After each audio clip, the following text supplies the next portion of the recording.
Hoy consideraremos la muerte en el Antiguo Testamento. La muerte es deprimente, fría y antinatural. Le roba a la vida certeza y significado y rompe abruptamente las relaciones.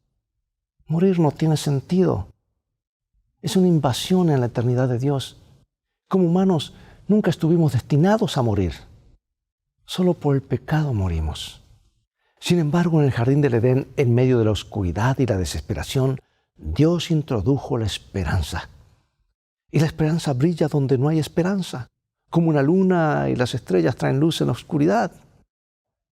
Esta esperanza comenzó con la búsqueda de Dios de Adán y Eva y su anuncio de que enviaría la simiente prometida para derrotar a Satanás. La esperanza es un regalo de Dios mismo para nosotros. Eva pensó que su hijo primogénito sería el Salvador, pero la muerte sería vencida únicamente por el Mesías Jesucristo. Y la iglesia del Antiguo Testamento vivía esta esperanza, esperando la venida del Mesías y el establecimiento de su reino. La esperanza de la resurrección ya es fuerte en el Antiguo Testamento, porque comienza con Job, que es el primer libro que se escribió alguna vez, culmina con Daniel, y en medio varios autores dan testimonio de ello. Mantente en sintonía.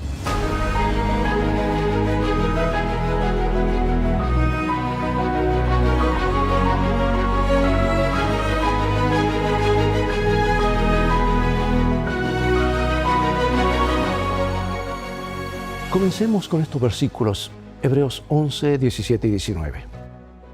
Por la fe, Abraham, cuando fue probado, ofreció a Isaac, y el que había recibido las promesas ofrecía a su unigénito, pensando que Dios es poderoso para levantar aún de entre los muertos, de donde, en un sentido figurado, también le volvió a recibir. O sea que la esperanza del Antiguo Testamento no se fundamenta en las ideas griegas sobre la inmortalidad natural del alma, sino en la enseñanza bíblica de la resurrección final de los muertos. Eso es lo que Abraham creía. Y Abraham existió mucho antes de los griegos, ¿verdad?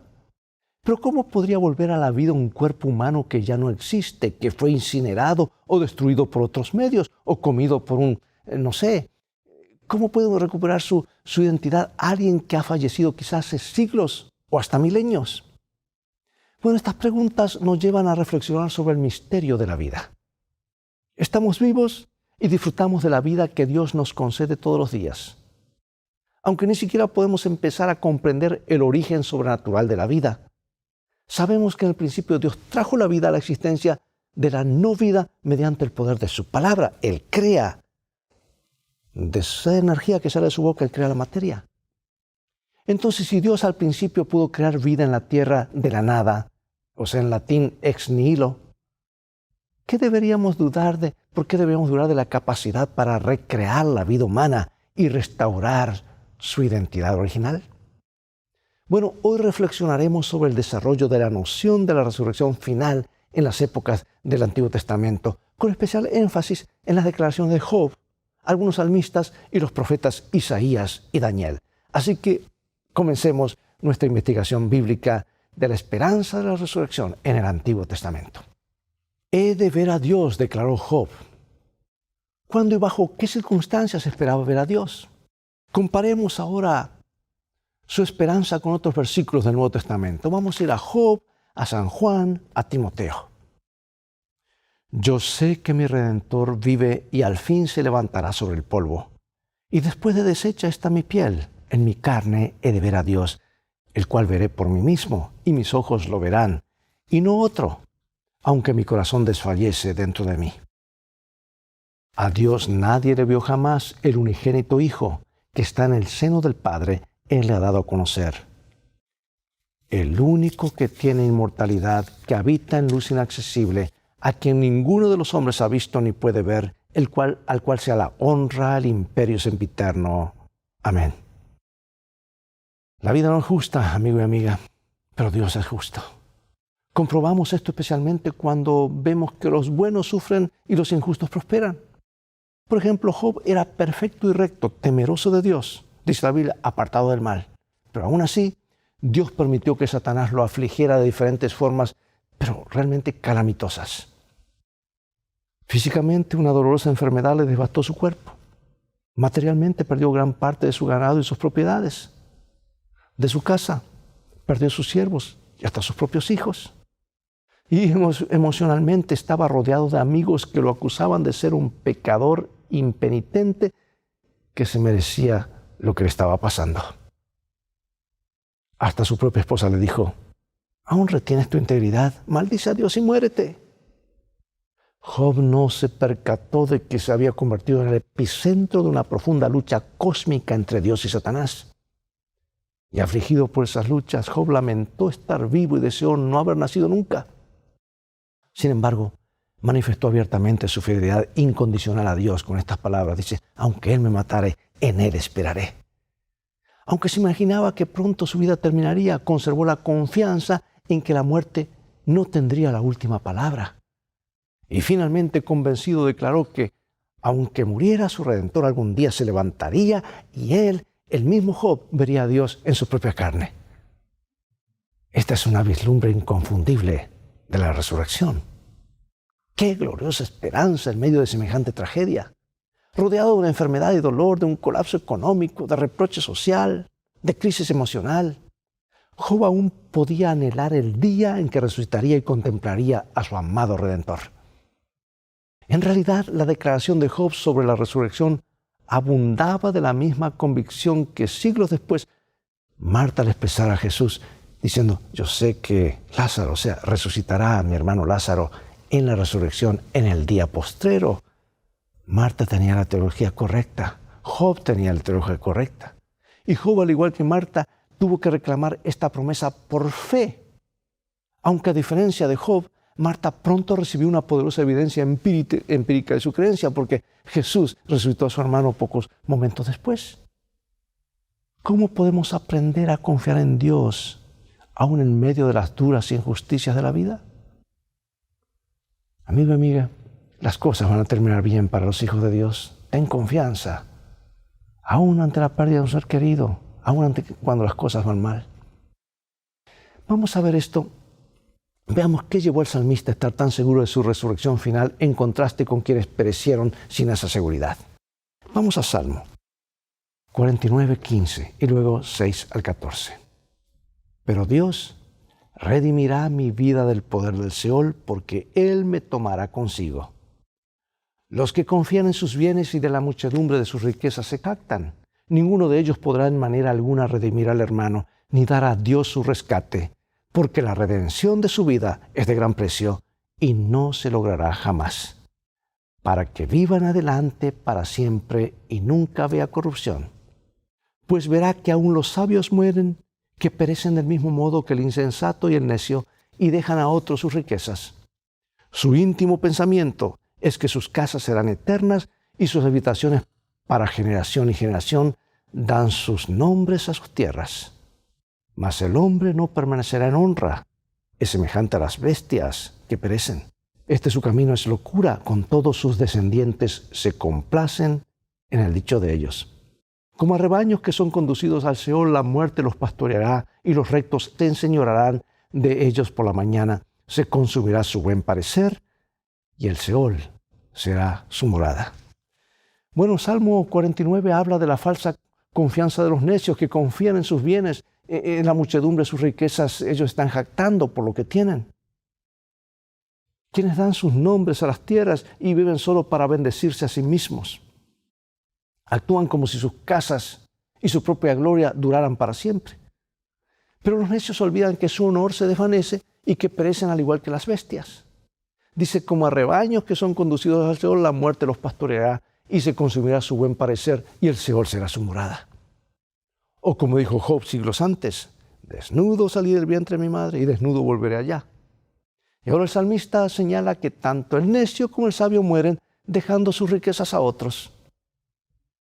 Pero existe un contraste radical entre ellos. Por un lado, está el necio que perece, aunque trata de encontrar seguridad en las posesiones y los logros transitorios. Y en contraste, el sabio contempla, más allá de la saga humana y la prisión de la tumba, la gloriosa recompensa que Dios le tiene reservada. Ahora, con esta precisión en mente, el salmista pudo decir con confianza, pero Dios redimirá mi vida del poder del Seol, porque Él me tomará consigo. Conforme a la esperanza del Antiguo Testamento, esta declaración no sugiere que al momento de morir el alma del salmista volaría inmediatamente al cielo, no. El salmista simplemente dice que no permanecerá para siempre en la tumba. Llegará el momento en que Dios lo redimirá de la muerte y lo llevará a los atrios celestiales.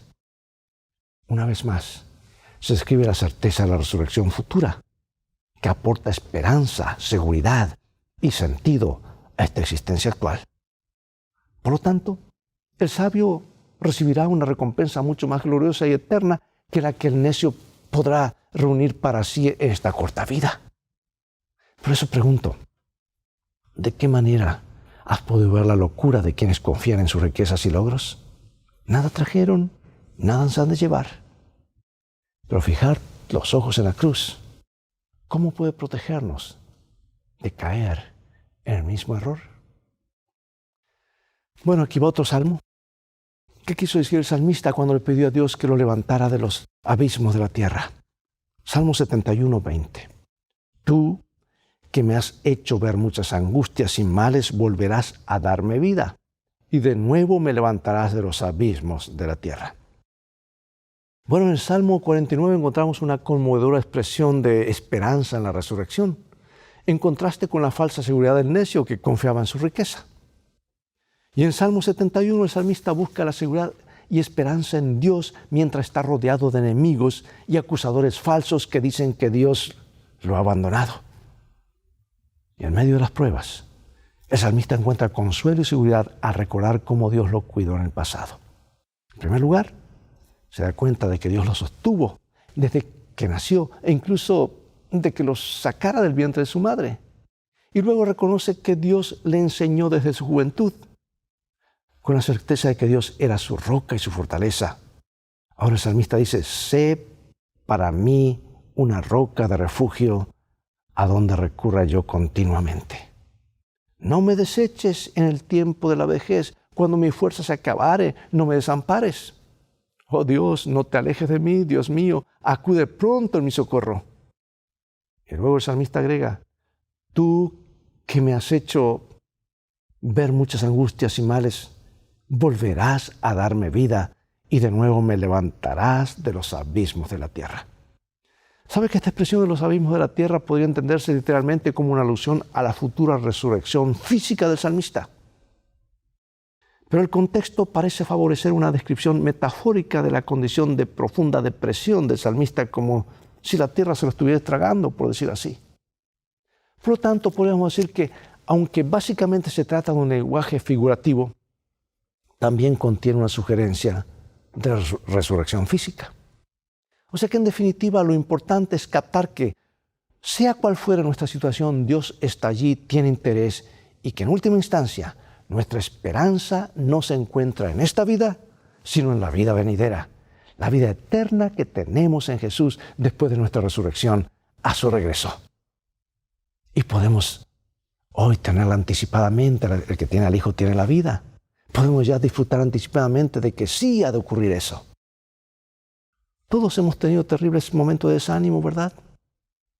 Sin embargo, el hecho de enfocarte en las formas en que Dios estuvo contigo en el pasado, ¿cómo puede ayudarte a seguir adelante con fe y confianza en los momentos en que aparentemente estás muy lejos de lograr eso, que estás metido en un problemón? Dios nos ayuda a mirar más allá, al momento cuando Él ha de restaurar todas las cosas.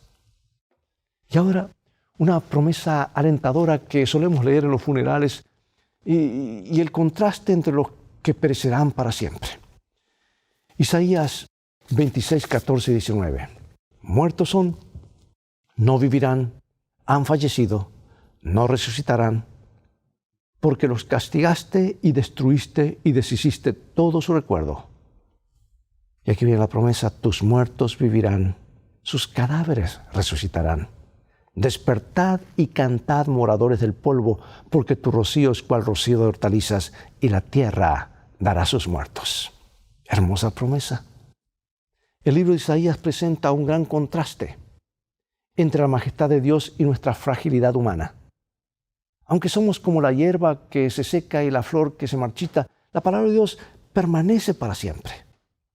Sin embargo, a pesar de nuestra pecaminosidad humana, la gracia salvífica de Dios está disponible para todos los seres humanos y es eficaz incluso para los gentiles que abracen su pacto y guarden el sábado. Es lo que dice el libro de Isaías.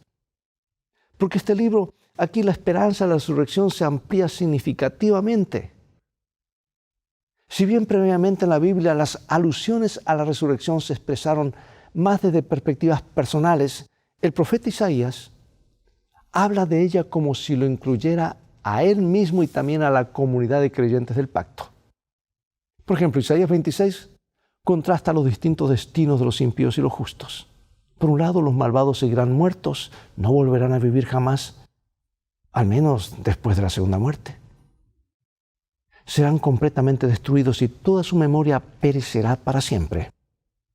Y este pasaje subraya la enseñanza de que no hay almas ni espíritus sobrevivientes que continúen vivos después de la muerte. Hablando de la destrucción final de los impíos que tendrá lugar posteriormente, Dios declara en otra parte que se quemarán por completo y no quedará, dice, ni raíz ni rama de ellos. Y por otro lado, los justos muertos, dice, resucitarán de la muerte para recibir su bendita recompensa. Y ahora Isaías 25 resalta que Jehová el Señor destruirá a la muerte para siempre y enjugará, o sea, secará toda lágrima de todos los rostros. Y en Isaías 26 encontramos las siguientes palabras. Dice, tus muertos vivirán, sus cadáveres resucitarán. Despertad, cantad, moradores del polvo, porque tu rocío es cual rocío de hortalizas y la tierra dará sus muertos. Ahora, si Dios lo dice, esto es verdad. Se acerca el momento cuando no habrá más asientos vacíos, porque los hijos de Dios nunca se despiden o se ven por última vez. Todos los justos resucitados participan alegre esta fiesta que Dios tiene preparada para todos los pueblos. Y la resurrección final reunirá a todos los justos de todas las edades, incluyendo a tus seres queridos que ya murieron en Cristo. Imagínate si no tuviéramos ninguna esperanza, ninguna seguridad, ninguna razón para pensar que nuestra muerte no es más que el fin de todo para nosotros. Y pero aún peor, que todos nuestros amados desaparecerán y pronto será como si nunca hubiésemos existido, como si nuestra vida nunca hubiese significado absolutamente nada. Triste, ¿verdad? Pero ¿cómo contrasta este destino con la esperanza que tenemos? Hay un mundo de diferencia. Esto es lo que nos anima a vivir, a pesar de los problemas, sabiendo que el Señor restaurará todas las cosas y nos volveremos a encontrar. Consideremos ahora la expresión los que duermen en el polvo. Sabes que el Nuevo Testamento habla mucho de la resurrección de los muertos y, como ya vimos, la idea de la resurrección también aparece en el Antiguo Testamento. Esta gente en tiempos del Antiguo Testamento ya tenía la misma esperanza de la resurrección final que nosotros tenemos. Marta, que vivió en la época de Jesús, ya tenía esta esperanza. Dice, yo sé que resucitará en el día postrero. Sin duda, en ese entonces los judíos tenían cierto conocimiento de la resurrección de los últimos días, aunque no todos creían en eso. Observa esta hermosa promesa y seguridad del profeta Daniel, proyectándose al momento cuando Jesús regrese. Daniel capítulo 12, versículos 1 y 2. En aquel tiempo se levantará Miguel, el gran príncipe que está de parte de los hijos de tu pueblo. Y será tiempo de angustia, cual nunca fue desde que hubo gente hasta entonces. Pero en aquel tiempo será libertado tu pueblo, todos los que se hallen escritos en el libro. Y muchos de los que duermen en el polvo de la tierra serán despertados, unos para vida eterna y otros para vergüenza y confusión perpetua. Daniel 12:1 se refiere a Miguel, el gran príncipe, cuya identificación ha sido muy controvertida. Pero como cada una de las grandes visiones del libro de Daniel culmina con la manifestación de Cristo y su reino, lo mismo debería ocurrir con respecto a este pasaje específico. Porque en el libro de Daniel encontramos alusiones al mismo ser divino como el príncipe de los príncipes, de los ejércitos, el príncipe de los príncipes, el Mesías príncipe y finalmente como Miguel, el gran príncipe. Por lo que también debemos identificar a Miguel como Cristo. Todos los pasajes del Antiguo Testamento considerados hasta aquí, Job, Salmos, Isaías, hablan de la resurrección de los justos. Pero Daniel 12 habla de una resurrección de justos e injustos. Porque cuando Miguel se levanta, dice, muchos de los que duermen en el polvo de la tierra serán despertados, unos para vida eterna, otros para vergüenza y confusión perpetua. Y muchos consideran que este versículo habla de una resurrección especial de algunas personas, tanto fieles como infieles, en la venida de Cristo. Bueno, mi autora favorita, Dios le reveló, y aquí está en el conflicto de los siglos. Los sepulcros se abren y muchos de los que duermen en el polvo de la tierra serán despertados, unos para vida eterna y otros para vergüenza y confusión perpetua. Todos los que murieron en la fe del mensaje del tercer ángel salen glorificados de la tumba y oyen el pacto de paz que Dios hace con los que han guardado su ley. Los que los traspasaron, los que se mofaron y se rieron de la agonía de Cristo moribundo, y los oponentes más violentos de su verdad y su pueblo son resucitados para contemplarlo en su gloria y ver el honor conferido a los fieles y obedientes. Sí, una resurrección especial. Ambos grupos en ese momento, pero la resurrección grandiosa, la más grande, ese momento cuando Jesús regresa. Y resucitarán también unos poquitos de los más malvados, es lo que captamos que nos dice claramente allí. Y ahora, para concluir, las siguientes reflexiones. La ciencia moderna enseña que toda materia está compuesta de átomos, a su vez conformados por dos partículas más pequeñas, que son los quarks y los leptones, que se cree que son los componentes básicos de toda realidad física. Entonces, si la esencia del mundo físico son los quarks y los leptones, ¿no podría el Dios que no solo creó este mundo, sino también lo sostiene, simplemente reconfigurar los quarks y los leptones cuando llegue el momento de resucitarnos?